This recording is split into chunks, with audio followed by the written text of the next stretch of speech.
અને પેટ્રોલ ડીઝલમાં ભાવ વધવાની ચર્ચાની વચ્ચે પંચમહાલના લોકોની મુશ્કેલી વધી છે। ગોધરા શહેર અને ગોધરા બાયપાસ રોડ પર આવેલા મોટા ભાગના પેટ્રોલ પંપ પર સ્ટોક ખતમ થયો। ગોધરા શહેરમાં આવેલા 10માંથી 5 પેટ્રોલ પંપ પર પેટ્રોલનો જથ્થો ખતમ છે। અનેક પેટ્રોલ પંપ પર પેટ્રોલ ડીઝલ ન હોવાના બોર્ડ લાગ્યા તો અનેક પેટ્રોલ પંપ પર પેટ્રોલ ડીઝલ ભરાવવા માટે વાહન ચાલકોએ લાંબી કતારો લગાવી દીધી છે।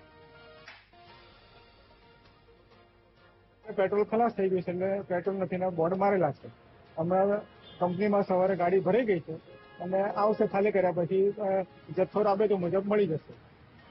આજુબાજુના ગામડામાં લગ્નની સિઝન તથા પુરવઠાની માંગ વધારે હોવાથી અત્યારે આ પરિસ્થિતિ સર્જાઈ હતી અને કંપનીમાંથી પણ આ યુદ્ધની પરિસ્થિતિને કારણે સપ્લાય આજે માલ આપે તો કદાચ કાલે ના આવે એ રીતે હોય છે।